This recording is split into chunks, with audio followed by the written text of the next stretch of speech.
Bonsoir, bienvenue au Grand Prix éditorial, au 19e Grand Prix éditorial. Chers amis, je suis heureux de vous accueillir et de vous dire qu'on a un petit peu changé cette année, suite à une décision du conseil d'administration, de remplacer le débat par inviter une personnalité à une conférence d'ouverture pour ce prix. Donc j'ai le plaisir et l'honneur de vous présenter Sylvain Tesson. Sylvain Tesson, on vous dit aventurier philosophe, écrivain voyageur. Ce que je sais, c'est que nous partageons la même passion, celle de l'écriture et de la transmission. Mais je sais que quelqu'un à côté de vous a très envie de dire un peu plus que moi sur les relations qu'il a établies avec votre famille et vous-même. Et donc j'invite Alain Trébuc à venir échanger et vous dire quelques mots à cette occasion.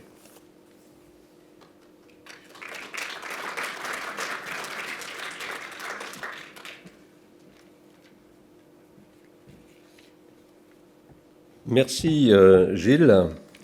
Mesdames et messieurs, chers amis, c'est effectivement pour moi un privilège d'accueillir ce soir Sylvain Tesson, mais c'est aussi, je vous l'assure, un exploit dont vous êtes, comme moi, les heureux bénéficiaires.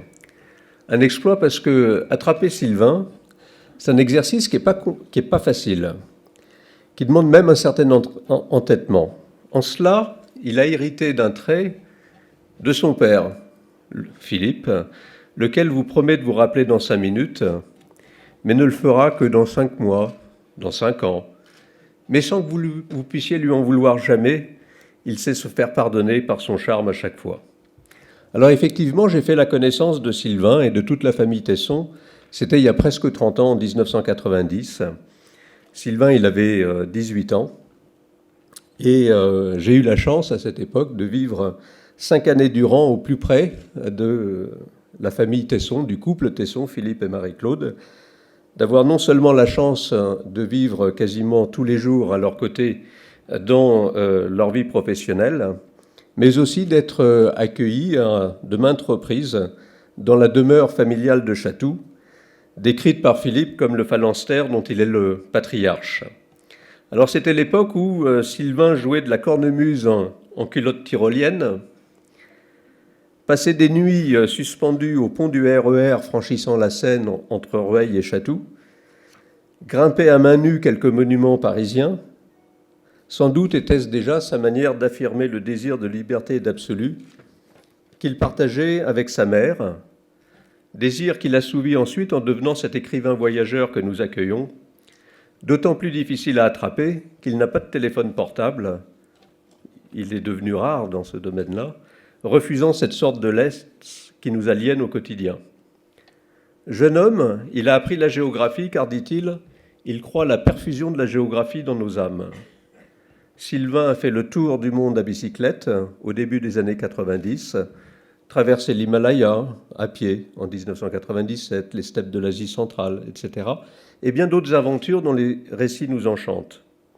Je citerai simplement Dans les forêts de Sibérie, 615 000 exemplaires, je crois. Plus récemment, Sur les chemins noirs, 220 000 exemplaires déjà. L'écriture comme outil de transmission, c'est in fine le thème qui nous réunit ce soir et qui me permet une nouvelle fois de rendre un hommage appuyé à Marie-Claude Tesson-Millet, sa mère, trop tôt disparue, une femme d'exception qui aura profondément marqué l'histoire de la presse médicale et qui, personnellement, m'aura profondément marqué pour l'ensemble de ma vie. Chers amis, j'ai le plaisir et l'honneur de confier le micro à Sylvain pour ce qui sera, je le sais, un moment d'enchantement. Sylvain.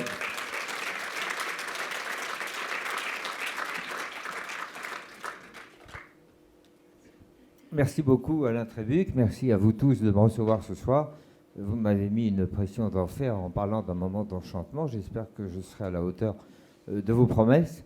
Et je vais donc me livrer devant vous à un petit exercice, enfin pas un petit, un exercice concernant l'écriture comme outil de transmission. Mais auparavant, je voudrais, en guise d'introduction, vous dire toute ma joie d'être ici, réunie parmi vous, à plusieurs titres. D'abord parce que je suis très heureux de voir Alain Trébuc ce soir. Il a beaucoup compté pour mes parents et il a traversé une partie de mon enfance. J'en ai encore des souvenirs au temps où il était devenu le directeur du quotidien du médecin fondé par ma mère. C'était votre titre, n'est-ce pas, le directeur des publications. Et puis, la deuxième raison pour laquelle je me trouve heureux d'être ici en présence des représentants de la presse spécialisée, de la presse médicale, c'est parce que il m'est arrivé au cours de mon existence de voyageur, laquelle ne me prédisposait pas tellement à rencontrer des acteurs de la presse médicale, il m'est arrivé à cause des aléas de l'existence et des imprudences auxquelles il m'arrivait de me livrer, il m'est arrivé d'avoir une expérience malheureuse qui m'a fait replonger dans les univers médicaux et hospitaliers, non pas du tout comme lecteur de journaux médicaux, mais comme patient. Puisque un jour de l'année 2014, rassurez-vous, je ne suis pas ici pour vous raconter mes petits malheurs et mes petits déboires de santé, mais vous allez voir que tout cela va nous ramener à la notion et à notre thématique qui nous réunit ce soir et qui est l'écriture et la transmission. Il m'est donc arrivé au cours de l'été 2014, à cause d'un faux pas et d'une maladresse liés à quelques excès sur lesquels nous jeterons un vol pudique, il m'est arrivé de tomber d'un toit et de subir quelques avanies, c'est-à-dire une vingtaine de fractures et qui ont nécessité 5 mois d'hospitalisation dans un service comment on appelle ça, de rééducation, puis après 1 an difficile de reconquête de mes forces. Et c'est là où je veux en venir. Il se trouve que, premièrement, pour la première fois de ma vie, j'ai été confronté au corps médical, et vous savez, selon ce principe qui fait que l'homme est idiot et que l'homme ne se rend compte de la chance qu'il a uniquement lorsqu'il est directement confronté à un système, alors qu'en général l'homme est indifférent et l'homme est tout à fait négligent et même méprise la chance qu'il a. Eh bien moi je me suis rendu compte combien on avait de chance de vivre en France, dans un pays qui vous prenait en charge quelles qu'aient été vos responsabilités dans ce qui vous arrive. Et je me suis rendu compte que nous vivions dans un pays tout à fait miraculeux de ce point de vue-là. Puisque lorsque vous tombez, alors que vous vous êtes livré à des acrobaties stupides, le corps médical, sans vous rendre comptable de vos imbécilités, le système de santé vous prend en charge. Alors, je n'ai pas voulu, après les mois d'hôpital, après mon sauvetage, car ma situation était assez mal engagée lorsque je me suis retrouvé aux urgences ce jour du mois d'août, je n'ai pas voulu écrire un livre sur mes souvenirs, comment pourrait-on appeler ça, mes souvenirs d'hôpital. C'est presque devenu un genre littéraire. Vous savez, les gens qui passent quelque temps au bloc opératoire, puis dans des services de rééducation, et qui ensuite se pensent appelés à prendre la plume pour raconter leurs souvenirs. Il y en a qui le font plus ou moins bien.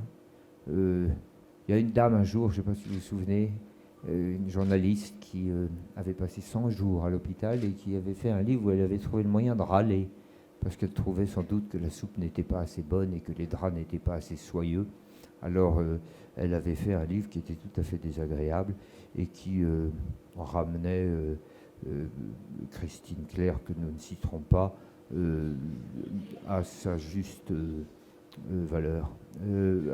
Moi, si j'avais écrit un livre sur l'hôpital, ça aurait été naturellement pour tout ce que je viens de vous dire, c'est-à-dire pour rendre d'abord un hommage à ce système de santé dont j'avais été le bénéficiaire, et ça aurait été pour raconter combien il est idiot de ne pas se rendre compte du bonheur que l'on a lorsque on n'a pas besoin d'en être le bénéficiaire. C'est la fameuse phrase de Raymond Radiguet, on reconnaît le bonheur au bruit qu'il fait en claquant la porte.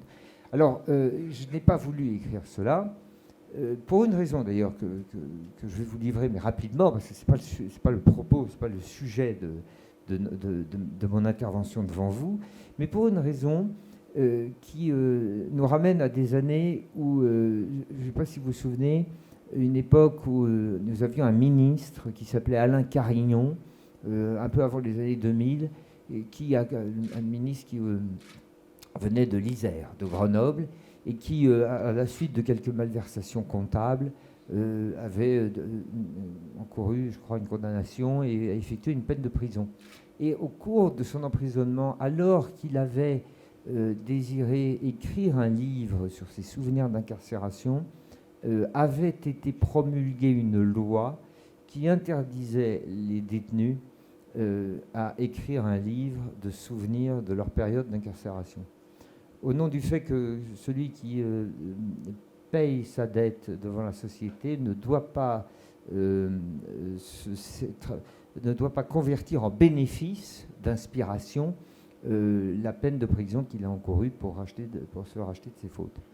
Eh bien, ça va vous sembler un peu incongru et acrobatique, mais c'est en transposant cette loi, cette disposition légale à moi-même, que je me suis dit qu'il n'y avait aucune raison qu'après avoir commis une imbécilité, que je trouve le moyen de la raconter comme ça, en tirant mon inspiration de quelque chose qui m'avait coûté quand même plusieurs mois d'hôpital et qui avait été tout de même un poids pour la société. Donc je n'ai pas voulu, tout ça pour vous dire que je n'ai pas voulu écrire sur mon expérience de mon passage dans le système d'urgence puis de rééducation français, mais j'ai écrit autre chose, et c'est de cela que je vais vous parler. Il se trouve que lorsque je me relevais de mes fractures, qui avaient été multiples, dont je garde encore quelques raideurs, quelques légères séquelles, mais enfin je peux à peu près recommencer toutes les activités normales, sauf le parachutisme et le rapport russe à l'alcool, mais à part cela, je peux à peu près reprendre une existence normale.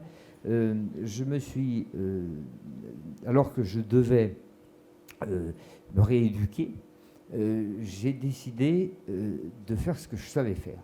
Et ce que je savais faire, et Alain Trébuc l'a évoqué tout à l'heure, ce que je savais faire, c'était voyager.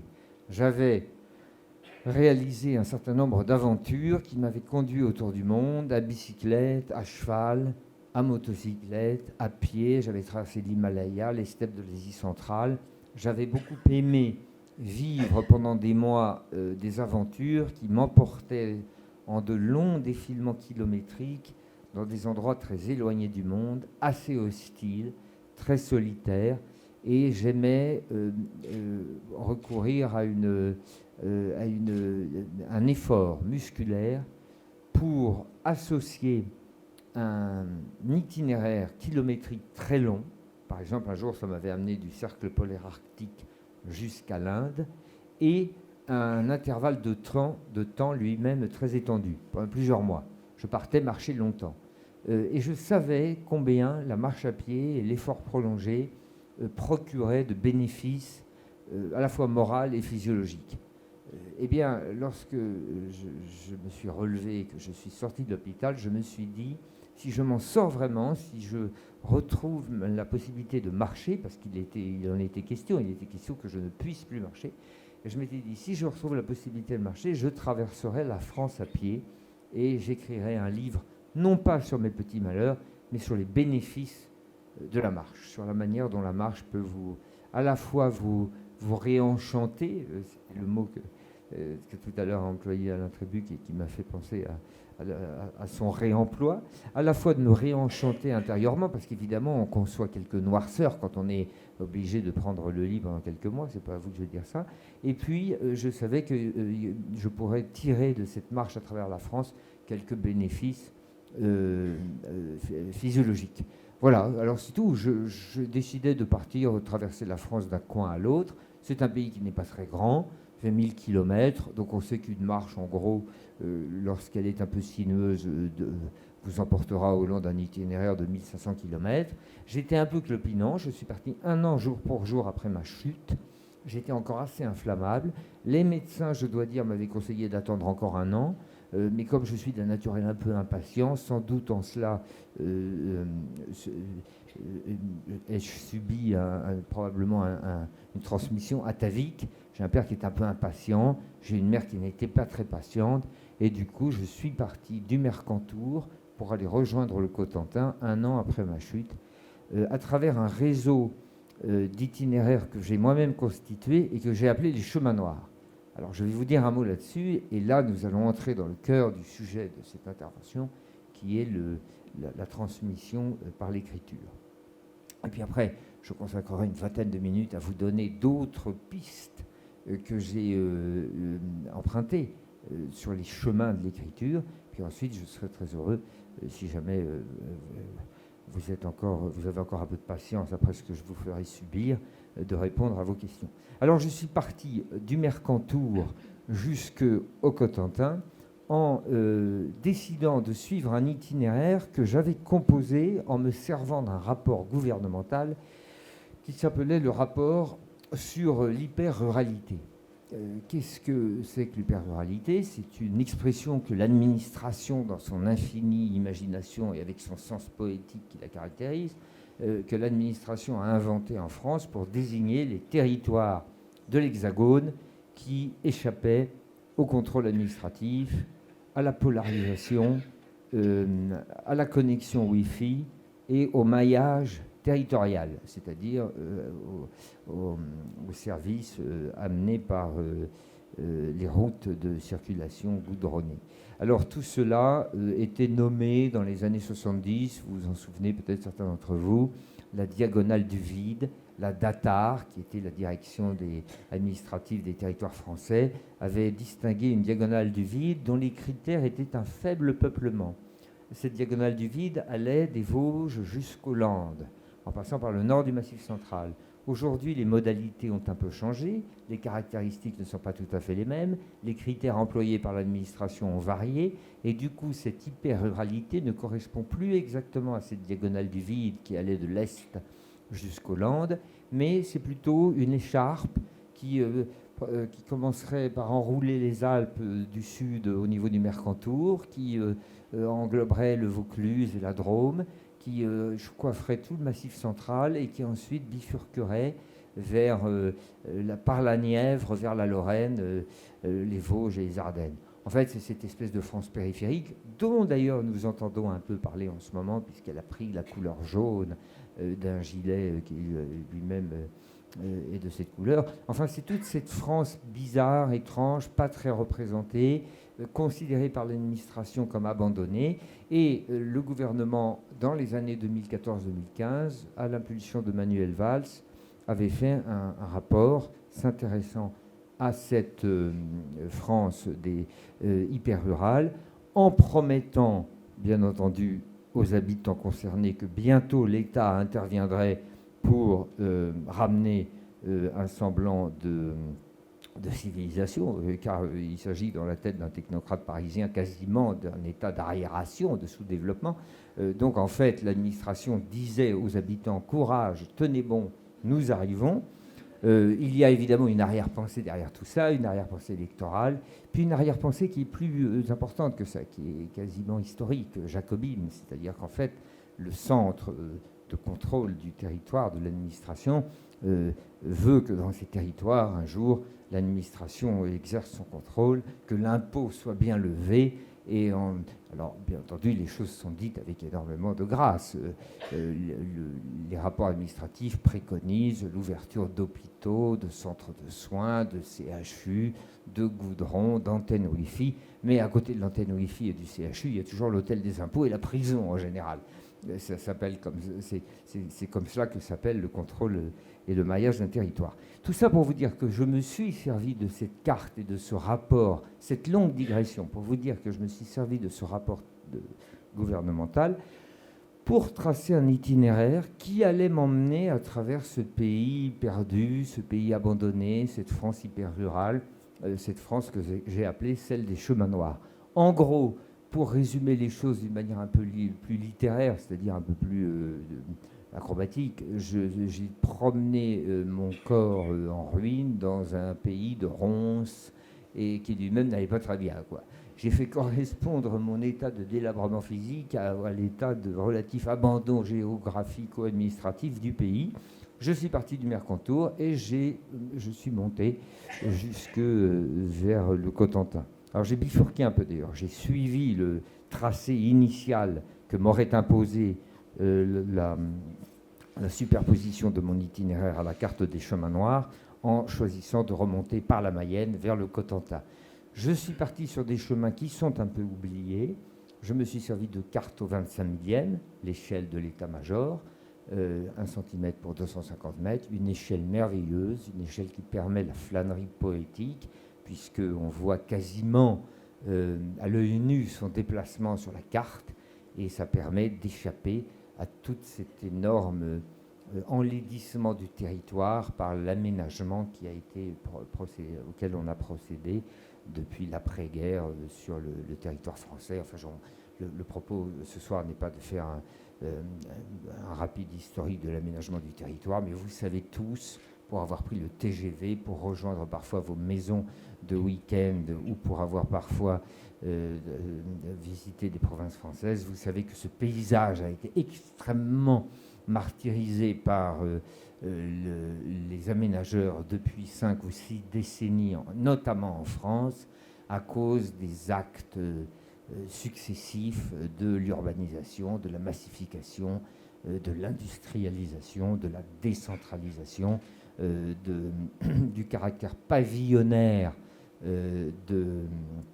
du développement de l'immobilier dans le pays. Enfin, tous ces actes qui ont sonné la tragédie esthétique du paysage. Voilà, et moi j'ai utilisé des petits chemins qui me permettaient d'éviter ces grands axes de l'aménagement du territoire et de me plonger dans une forme de silence, de solitude, d'archaïsme d'ailleurs, de beauté, de nature. J'ai essayé d'éviter ces zones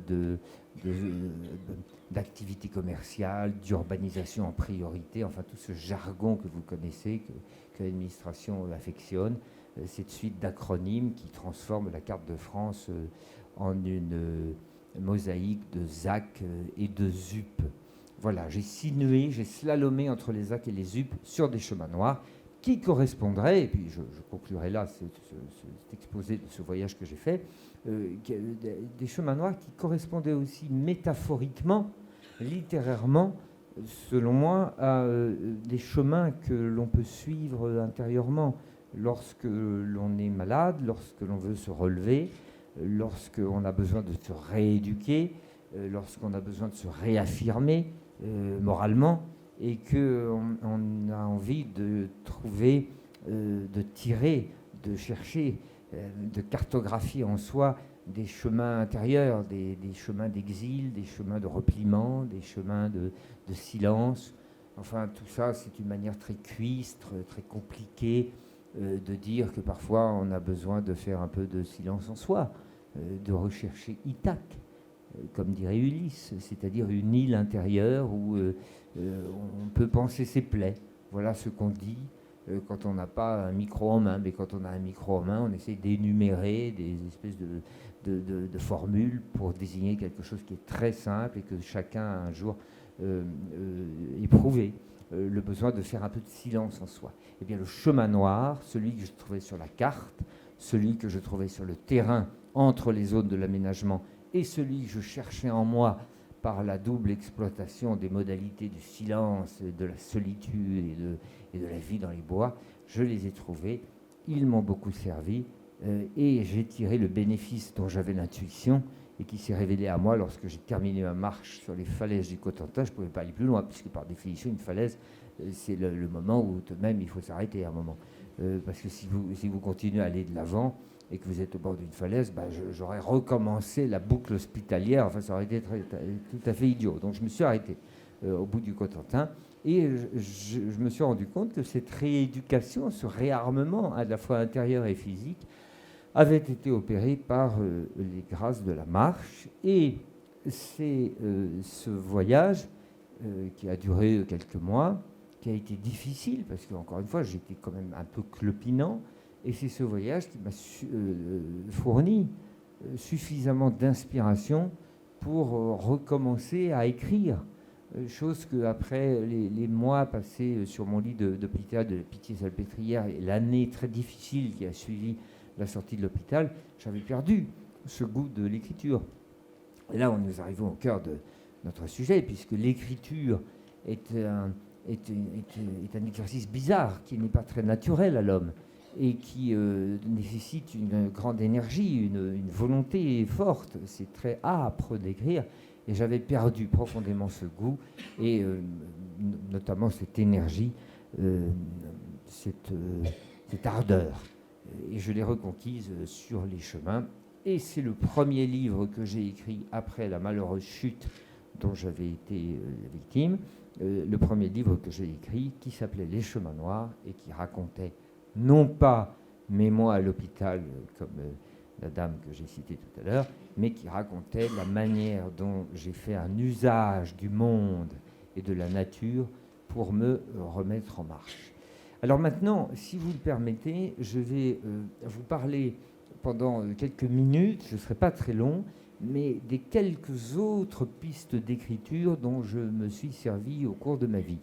Car, vous voyez sur le cartouche d'annonce de ma causerie que je suis désigné comme un écrivain voyageur. L'écrivain voyageur, c'est une expression qui vaut ce qu'elle vaut, qui est d'ailleurs assez récente, qui date de la commercialisation des livres de voyage dans les années 70 et qui est, à mon avis, plutôt une commodité de libraire qu'une expression très valable de professeur de littérature. Les libraires doivent ranger les livres quand ils les reçoivent. Alors, il leur faut des étagères avec des catégories. Et c'est très pratique pour eux que d'avoir écrivain voyageur parce que ça leur permet d'opérer leur classification de livres.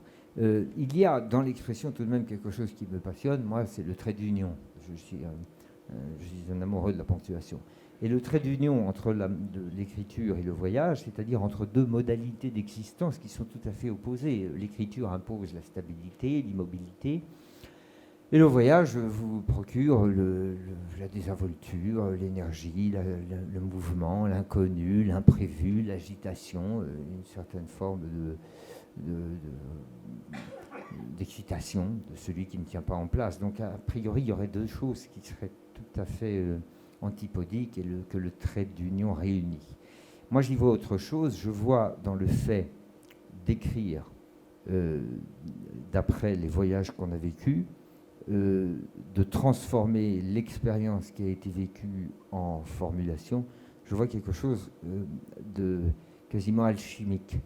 Vous avez trouvé que c'est peut-être une métaphore un peu vague, mais je vais la préciser. Les alchimistes tentaient de transformer deux métaux, le plomb en or. Ça s'appelait d'ailleurs la transmutation, c'était un mot très beau. Je sais qu'il ne faut pas totalement parler d'alchimie à des personnes qui se préoccupent de sciences exactes. La médecine n'est pas une alchimie, certes, les temps ont changé depuis l'époque où on tentait de soigner des gens avec des remèdes de sorcières, mais enfin tout de même, l'alchimie a quelque chose de très beau, littérairement et poétiquement, dans la mesure où c'est l'idée qu'on peut changer par la grâce, par l'invocation ou par la grâce de la poésie, qu'on peut changer un métal en un autre métal. Eh bien, il s'agit de cela dans l'écriture de voyage. Il s'agit d'essayer de changer une impression, une observation, en une notation, de transformer ce qui appartient à l'expérience vécue, au bivouac, à la marche à pied, à la rencontre, à la péripétie, à la mésaventure, et de la transformer en notation. Et c'est quelque chose de très valable, de très excitant, au point même qu'on a l'impression, au bout d'un moment, quand on pratique trop cet exercice de la notation de ce qui a été éprouvé, on a finalement l'impression que les choses ne sont vraiment vécues que lorsqu'elles sont écrites. Et que tant qu'on n'a pas mis un point final au récit qu'on a fait de son aventure, on n'a pas véritablement terminé le voyage. et qu'il ne s'agit pas uniquement de poser son sac pour décider qu'on est rentré chez soi, mais qu'il y a quelque chose de plus important, de supérieur, autour de clés qu'on met dans la porte quand on revient, et qui est le récit qu'on aura fait de son aventure. Je crois beaucoup à ça, mais j'ajoute que ça n'est pas parce que l'on a vécu de grandes aventures, ça n'est pas parce qu'on est un voyageur. Vous m'avez fait le plaisir, d'ailleurs, vous m'avez fait vraiment l'honneur, en fait, que je ne mérite pas de mettre un adjectif devant le mot voyageur, grand voyageur. Ce n'est pas parce qu'on est un voyageur ou parce qu'on fait de grands voyages ou de lointains voyages qu'on est un bon écrivain, malheureusement. C'est-à-dire que le trait d'union n'est pas un principe d'automatisation qui consacrerait forcément votre état d'écrivain sous prétexte que vous seriez un voyageur. Et je vais vous donner un exemple. Il y a eu une tentative très avortée d'évangélisation du Tibet par des jésuites portugais au XVIIe siècle. Ils sont partis, ils ont marché des kilomètres extravagants en partant du Cachemire indien, ils ont traversé les montagnes du Zanskar, du Ladakh et de l'Aksai Chin, ils sont descendus vers Lhasa et ils sont arrivés ouvrir une mission d'évangélisation à Lhasa. Ils ont envoyé une lettre à la Compagnie de Jésus en Espagne, et nous avons cette lettre écrite au XVIIe siècle, et cette lettre commence par nous avons progressé pendant 7 mois à travers les montagnes de l'Himalaya, virgule, grandes et variées furent nos difficultés, point. Ce qui prouve que ce que je viens de dire, c'est un exemple que ce n'est pas parce que vous vivez de grandes choses que les récits que vous ferez seront très bons. De la même manière, je vous donne un autre exemple de cette rapidité avec laquelle parfois, alors qu'on est on devrait être normalement très inspiré, on bâcle un peu la formulation de ce que l'on dit. Souvenez-vous qu'au 15e chapitre de Michel Strogoff, Jules Verne, qui entre parenthèses ne voyageait pas, mais Jules Verne se livre à une description par le menu de l'armée tatar. Michel Strogoff arrive en haut d'une colline et voit l'armée tatar. Et à ce moment-là, selon le principe vernien, plagiat de l'encyclopédie, on a des pages de description des taffetas, des caftans, des harnachements, des caparaçons des chevaux. Toute l'armée kazakh est décrite par le menu, les lances, les épées, les boulets de canon, tout. 20 pages de description. Et puis il devait avoir envie d'aller se coucher. Alors il fallait qu'il mette un point final. Il devait avoir écrit déjà 20 000 lignes. Et il y a cette phrase qui conclut le chapitre. De là, virgule, grande difficulté pour Michel Strogoff. Point. Et puis on passe au chapitre d'après. Tout ça pour vous dire que l'expérience, qu'elle soit vécue ou qu'elle soit absorbée par l'étude, ne fait pas toujours les grandes œuvres. Il faut donc se méfier de cette expression d'écrivain voyageur. Voilà, je voulais simplement dire un petit mot à ce propos parce que je crois que le thème de l'écriture comme révélateur, comme confirmation, comme bénédiction de ce qui a été vécu est un principe qui est très important, notamment pour les esprits, pour la culture occidentale. Il fut un temps, c'est un peu moins vrai maintenant, où la lettre, le mot, le verbe a tout de même été le summum des capacités, des moyens, des modalités que l'homme avait inventées d'expression de ce qu'il ressentait, de ce qu'il éprouvait. C'est un peu fini maintenant. Il y a eu la peinture, il y a eu la sculpture. Aujourd'hui, c'est autre chose. Ça a l'air d'être la photographie. Je ne connais pas très bien toutes ces nouvelles techniques, mais enfin, le verbe, ça a quand même été quelque chose, quand même, la littérature. Eh bien, il y a eu un moment, et chez certains d'entre nous, c'est encore le cas, et je crois que c'est pour ça que je vous le dis, puisque c'est le sujet qui nous relie ce soir, et vous êtes des hommes et des femmes de l'écriture, de la chose écrite. Je crois que beaucoup d'entre nous seront d'accord pour dire qu'une chose est vécue et tient la confirmation qu'elle a été vécue lorsqu'elle est écrite. C'est une chose superbe qui a beaucoup compté, qui est peut-être un surcroît, une prolongation, un adoubement, si on voulait utiliser des métaphores un peu compliquées. C'est un Saint-Crème, comme dirait un évêque devant un roi de France. C'est un Saint-Crème qui adoube l'expérience vécue. Voilà ce que c'est que l'écriture. Moi, je crois beaucoup à cela. D'ailleurs, Saint-Exupéry, dans Citadelle, disait cette phrase superbe: l'homme n'est guère capable de ressentir que ce qu'il sera capable de formuler. C'est un peu la même idée, mais exprimée avec une mécanique inverse. Ce qui est vécu, c'est ce qui est formulé. Ce qui est formulé est ce qui sera vécu. Il y a ce lien merveilleux entre le logos, quoi, et puis la praxis, quoi, ce que l'on dit et ce que l'on fait. Je crois beaucoup à cela, et je crois que tout ce que je viens de dire, ça n'est finalement que la description de ce tiret entre l'écrivain et le grand voyageur. On pourrait même aller un peu plus loin, et ce sera la conclusion de cette partie sur l'écriture comme accomplissement de ce qui est vécu. On pourrait même dire qu'il faut faire attention parce que parfois, ce que l'on écrit va se réaliser. Oscar Wilde le dit dans le portrait de Dorian Gray, c'est arrivé parce que je l'avais écrit. C'est une idée qui est banale, qui est assez ordinaire, que beaucoup d'écrivains ont formulée, et il faut se méfier du pouvoir de l'écriture qui parfois recèle quelque chose de quasiment magique. C'est pour ça que ça n'était pas complètement anodin que j'emploie tout à l'heure la référence à l'alchimie. Il y a quelque chose de mantique, de magique dans l'écriture. Il arrive parfois qu'il y ait des prémonitions. Et alors, pardon, parce que comme je suis là, je vais vous donner un exemple qui me concerne. Enfin, c'est lamentable de recourir à ses propres expériences pour illustrer les théories.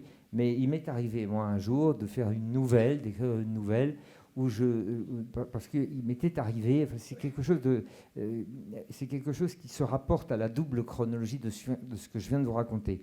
J'ai fait une nouvelle qui racontait quelque chose que j'avais vécu, mais qui a annoncé quelque chose que j'allais vivre. Je m'explique. J'étais chez une jeune fille. Il m'arrivait parfois de monter par les balcons et par les gouttières. Puis j'étais tombé ce jour-là. Je m'étais fracturé le calcanéum. Et alors je suis allé chez un médecin et qui m'a appris qu'on appelait la fracture du calcanéum la fracture des amoureux. Parce qu'en général, c'était l'histoire habituelle. Le monsieur est avec la dame et puis il y a un autre monsieur qui rentre et puis il se trouve que c'est le mari. Donc l'amant n'a rien à faire ici.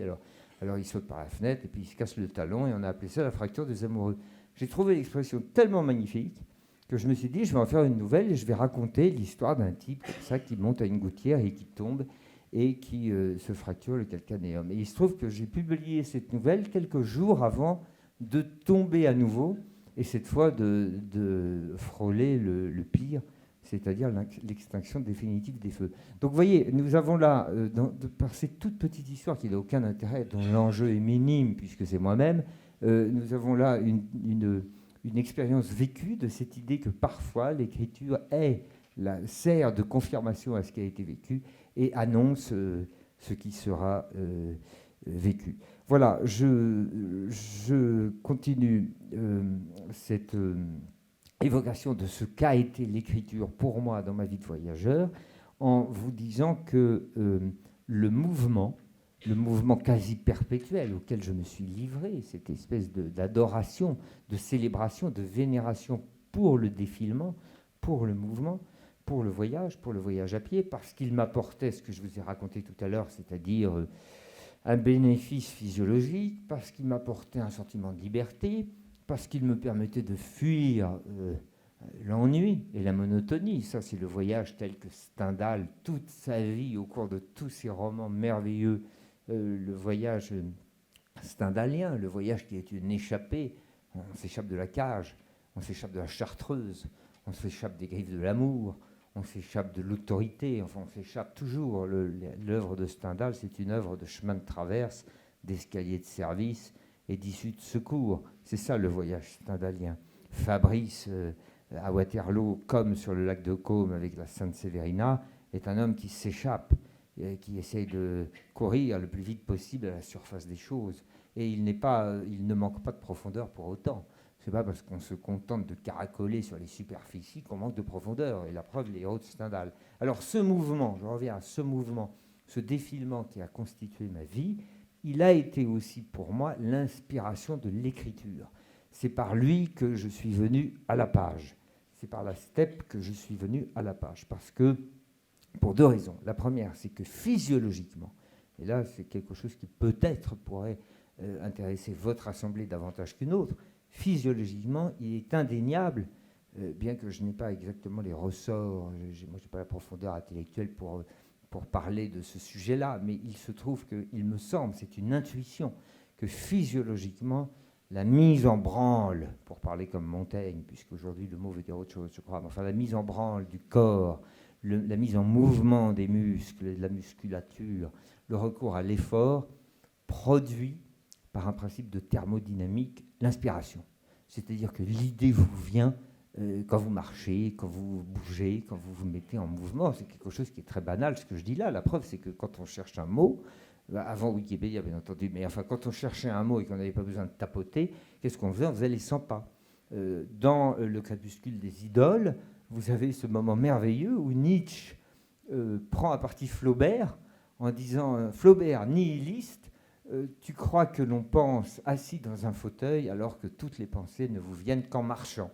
Et puis ensuite, Nietzsche, dans tous ses livres, dans le crépuscule des idoles, comme dans les considérations inactuelles, comme surtout dans Zarathustra, a chanté l'homme sur sa corde de danseur, qui danse, qui se meut, qui fait l'acrobate, afin de renverser la philosophie et de nourrir son inspiration. Alors voilà, moi je crois profondément à cette donnée physiologique. Pourquoi thermodynamique? Pourquoi employer ce mot? Puisque le premier principe de la thermodynamie, c'est qu'en frottant deux objets, vous créez de la chaleur et vous créez de la fumée. Eh bien, les objets, ce seraient les membres qui se mettent en marche avec un frottement musculaire, et la fumée, ce seraient les idées. Vous voyez, c'est une métaphore un peu acrobatique. La deuxième raison pour laquelle je pense que le mouvement est une source d'inspiration pour l'écrivain, elle est très banale. C'est simplement que lorsque l'on marche, lorsque l'on part à l'aventure, par définition, par la simple définition du mot aventure, on part à la recherche de l'imprévu et de l'inconnu. Donc, en fait, on va se mettre en situation d'être le réceptacle de péripéties, de rencontres, d'observations qui fourniront votre matériau. Et c'est là où j'aborde un point qui me semble très important pour le sujet de l'intervention que je fais, c'est que l'aventurier, l'écrivain voyageur, n'est pas un écrivain de l'imagination. Car après tout, la littérature se catégorise en deux grands ensembles, en deux grandes patries.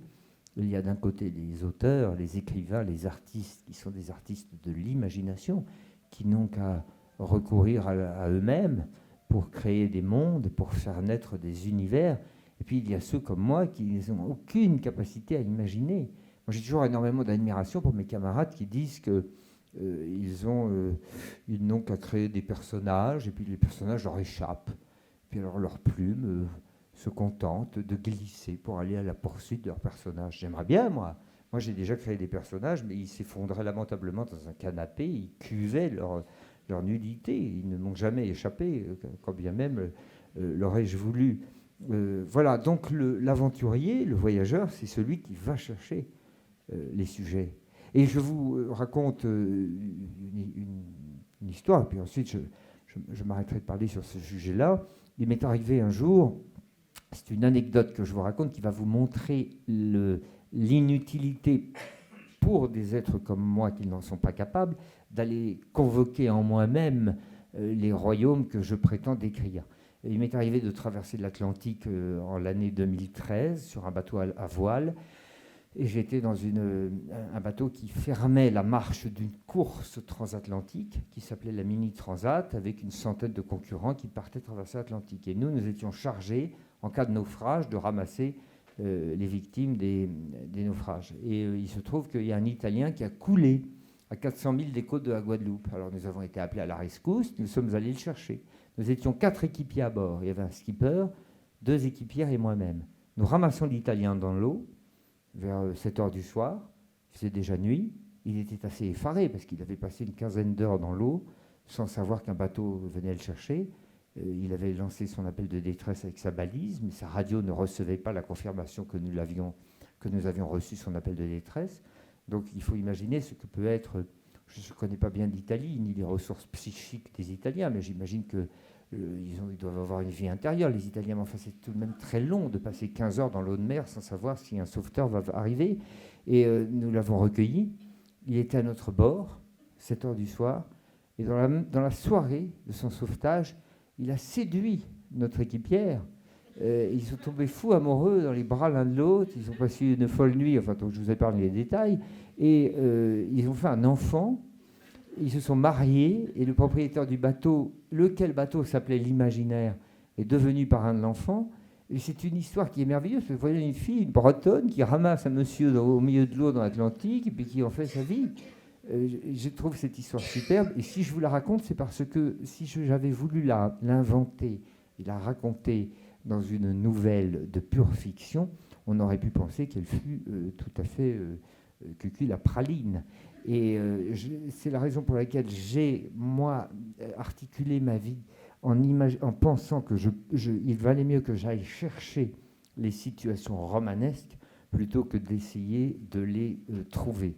Voilà, et puis je conclurai ces quelques digressions sur l'écriture et l'aventure en disant deux choses de conclusion.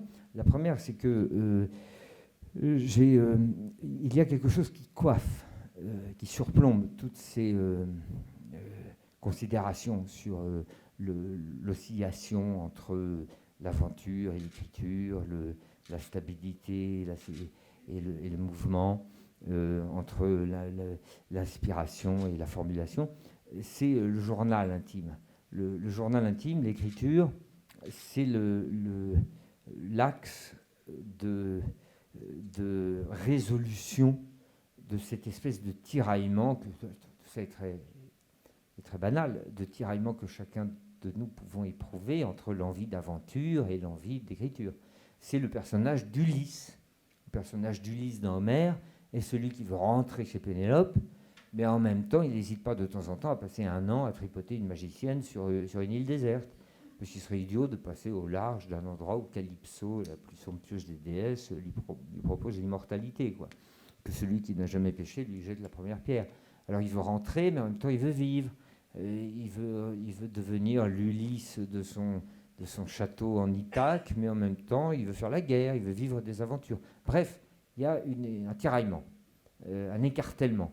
Joseph Kessel, dans Les Dames de Californie, qui est le récit de son voyage à travers les États-Unis en train lorsqu'il allait rejoindre, en traversant les États-Unis puis le Pacifique, Vladivostok, afin d'intégrer les rangs de l'armée contre-révolutionnaire anti-bolchevique en 1921.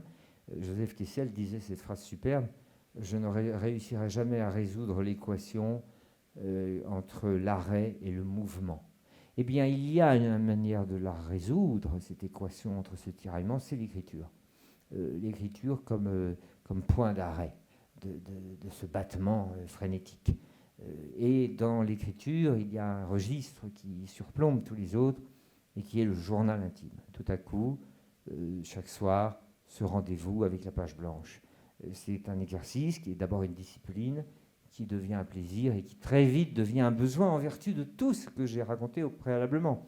C'est-à-dire, tout à coup, la journée semble être consacrée par le récit qu'on en a fait, aussi ordinaire soit-elle.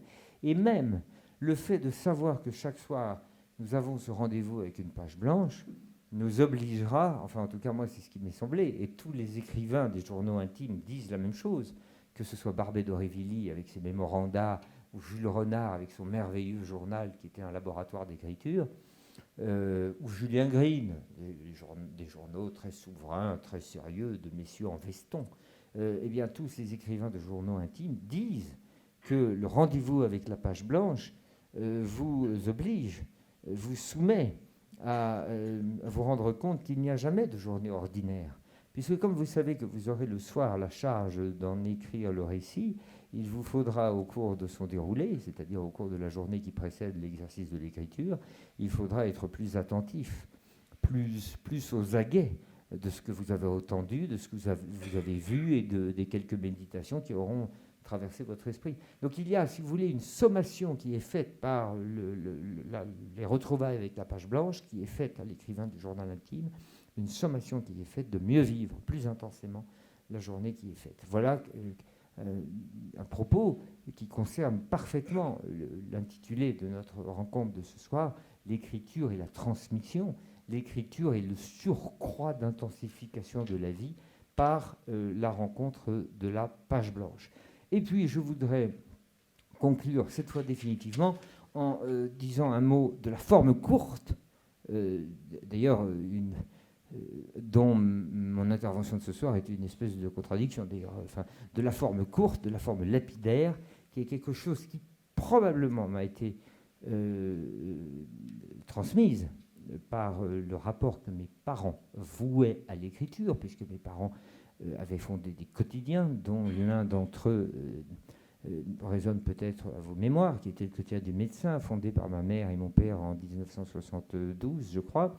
Et le quotidien, le principe du quotidien, et mon père en parle souvent, c'est de balayer d'un revers de la main tout ce qu'on a échafaudé comme un royaume, comme un empire, comme une construction mentale, en y mettant tout son sérieux, en cotisant toutes ses énergies et toute sa fougue pour écrire quelque chose qui sera oublié, qui sera dilapidé, qui s'en ira au vent aussitôt que réalisé. Mon père n'a jamais aimé les voyages à pied, mais j'aurais aimé l'emmener au Tibet, parce qu'au Tibet, dans les lamasseries bouddhistes, les moines se livrent parfois à un exercice qui ressemble à celui de l'éditorial quotidien, qui s'appelle le mandala, et qui consiste, grain de sable, c'est quelque chose de bouddhiste. Donc, comme c'est bouddhiste, ça porte en soi-même la propre annulation de ce que ça représente, puisque le bouddhisme est un nihilisme, contrairement à ce que croient les agitateurs de clochettes dans les monastères qui n'ont pas véritablement lu encore les textes. Et le mandala est une fresque, en général circulaire, qui est dessinée grain de sable par grain de sable, et aussitôt achevé, un souffle ou un revers de la robe du lama l'emportera. Mon père m'a toujours parlé, et ma mère aussi, des éditoriaux de la même manière. Et je crois que c'est pour cette raison que j'ai aimé, pas oralement, vous l'aurez constaté, mais que j'ai aimé scripturalement la forme courte, les aphorismes, ce qui permet de rassembler des pensées. Et je vais vous en livrer quelques-unes, parce qu'il y en a quelques-unes que j'adore. Ce sont des phrases cardinales, ce sont des phrases que j'aime. Je trouve tout à fait déplorable que notre époque de mollesse, de complaisance avec la paresse, je trouve tout à fait déplorable que nous nous livrions toujours à une critique de ceux qui citent en ayant l'impression qu'ils sont cuistres ou qu'ils sont pédants ou qu'ils la ramènent, parce qu'en réalité c'était l'exact contraire. Il y a des phrases parfois que nous entendons qui nous emportent. Je crois qu'il y a probablement là la transmission par l'écriture. Lorsqu'un écrivain réussit à rassembler une pensée, à rassembler ses moutons et à en faire une phrase qui claque comme un coup de fouet et qui va peut-être parfois servir, non pas évidemment d'orientation définitive existentielle, mais parfois servir de béquille ou servir de fanal, comme un phare dans une navigation. Il y a comme ça des phrases cardinales que nous avons. Ça s'appelle les devises. Ça s'appelait les épitaphes. C'était quelque chose qui était très utilisé autrefois, où nous tenions en si haute estime le verbe. Aujourd'hui, un peu moins. Mais moi, je crois que nous ferions bien de revenir à l'usage des slogans et des devises, comme celle qui était marquée, qui était inscrite sur le linteau des cimetières romains, où on voyait une tête de mort, un squelette, une vanité qui disait « Je fus ce que tu es, tu seras ce que je suis ». Voilà une phrase aphoristique qui vaut beaucoup plus qu'un long traité sur le caractère éphémère de la vie. Quand La Bruyère, dans les caractères, dit « L'homme ne fait que trois choses, il naît, il vit, il meurt, il ne se sent pas naître, il redoute de mourir et il oublie de vivre ». Voilà une phrase qui est glaçante et qui nous encourage à tenter de vivre avec un peu plus d'intensité, davantage qu'un long traité de développement personnel en 12 tomes, fourni à raison de 1 tome tous les 6 mois par une main un peu rapide et un esprit un peu bâclant. Lorsque Aldous Huxley, à 24 ans, revient de son tour du monde en voilier, et alors qu'on lui demande de raconter, dit « La Terre doit être l'enfer d'une autre planète ». Voilà un mot qui est tout à fait glaçant, mais qui vaut davantage qu'un long traité pessimiste sur l'état du monde. Et à contrario, lorsque Alexandre Vialat, à qui on demandait de donner une phrase profonde et définitive et à caractère spirituel sur la condition humaine, disait que l'homme n'est que poussière, c'est dire l'importance du plumeau, il me semble qu'un aphorisme de cette qualité merveilleuse, tellement insolente, tellement drôle, tellement fantaisiste, tellement joyeux, vaut pratiquement autant. Enfin, il ne s'agit pas d'établir une hiérarchie des volumes d'écriture proportionnés à leur intérêt, mais vaut finalement beaucoup plus que de longs traités sur le caractère absurde de l'existence. Alors voilà ce que je voulais vous dire sur l'écriture et la transmission. D'abord que c'était un merveilleux point final que l'on pouvait porter à une vie vécue et à une expérience moissonnée, que c'était parfois la prémonition de ce qu'il allait advenir, que c'était souvent le plus bel, l'un des deux chevaux du plus bel attelage, l'attelage de l'aventure et l'attelage de l'écriture, l'une fécondant l'autre, l'autre donnant de l'inspiration à l'une étant la continuation de l'autre. Et puis, vous dire que le journal, qui me semblait le registre le plus intime, le plus personnel, le plus beau, le plus fragile, et en même temps le plus important pour un homme qui aimait la valeur des mots, parce qu'il vous obligeait à transformer votre vie en mots et donc à mieux la vivre. Et puis enfin, que l'écriture parfois se contentait d'une forme très courte, très claquante, très éditoriale, et qu'un revers de la main à la fin permettait de balayer. Et je vous remercie beaucoup.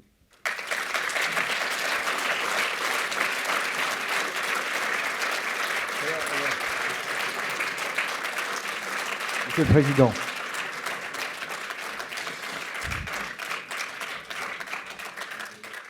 Monsieur Sylvain Tesson, je suis sûr que beaucoup de personnes ici auraient envie de vous poser des questions.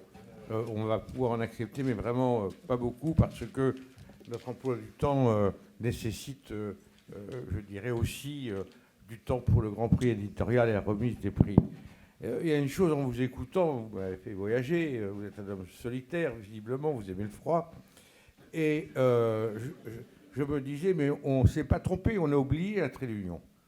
On aurait dû rajouter compteur, parce que j'ai le sentiment que vous voulez aussi partager, au-delà de l'écriture, vos émotions, vos ressentis, et le partager au-delà, je dirais, de cette feuille blanche que vous remplissez. Je vous laisse les soins. Merci encore. Si vraiment vous avez envie, quelques-uns d'entre vous, j'en suis sûr d'ailleurs, de poser une ou des questions, je vous laisse volontiers le micro. Bonjour. Nous sommes donc des professionnels de la santé dont on parle de souffrance. Et moi, ma question, c'est non pas votre rapport entre l'effort et l'écriture, mais est-ce qu'il n'y a pas chez vous quelque part une expérience de la souffrance, une recherche de la souffrance? Est-ce qu'on ne peut pas vous soupçonner de rechercher ça? Et pourquoi? Est-ce que c'est un procédé qu'on vous fait, ou est-ce qu'il y a quelque chose à en tirer? Ce serait un peu délicat pour moi d'avouer un dolorisme ou un masochisme, d'ailleurs que je n'éprouve pas du tout, puis ça n'aurait pas beaucoup d'intérêt, parce qu'après tout, je ne vois pas très bien en quoi mes dispositions internes, mes organisations personnelles pourraient avoir le moindre intérêt. Oui, je sais qu'il y en a qui aiment la souffrance. Non, la souffrance, c'est deux choses.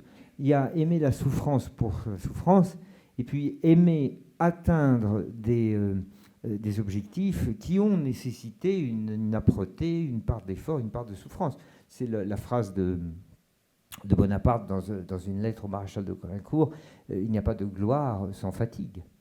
Il n'y a pas de gloire sans fatigue. On peut remplacer le mot fatigue par le mot souffrance, et on peut transformer le mot gloire par le mot accomplissement ou par le mot satisfaction. Oui, je le crois. Je crois que des activités comme l'alpinisme, comme la navigation, comme la marche à pied à travers les steppes, possèdent une double capacité de contentement. D'abord quand on les accomplit, et puis ce sont des activités dont l'achèvement, la cessation, le moment où elles s'arrêtent, procure un sentiment de plaisir qui est supérieur au moment où on les accomplit. J'ai remarqué ça. Il en va peut-être de même des conférences, d'ailleurs. C'est le grand moment tellement heureux d'une intervention d'un auteur un peu vague, c'est quand tout à coup elle s'arrête. C'est comme le jogging, tout à coup c'est une merveille. Voilà, donc tout ça pour dire que non, je ne prends pas, moi, la souffrance pour comment pourrait-on l'appeler, d'ailleurs, un état qui m'attire ou qui m'exciterait. Je ne suis pas un masochiste, mais j'aime l'idée d'acquérir le souvenir d'un certain nombre de rêves que j'ai eus. Je transforme mes rêves en souvenirs et j'aime bien quand l'obtention de ces rêves, l'accomplissement de ces buts, de ces objectifs que je cherche, lorsqu'il est passé par l'âpreté. Oui, bien sûr, j'ai toujours le souvenir des moments où je suis arrivé au sommet d'une montagne après de très difficiles escalades, davantage que je n'ai le souvenir strictement d'aucun atterrissage en avion dans un aéroport lorsque les choses se sont bien passées. Enfin, c'est quelque chose de très banal, c'est qu'évidemment, on transforme toutes mes aventures en bons souvenirs pour peu qu'on y ait survécu.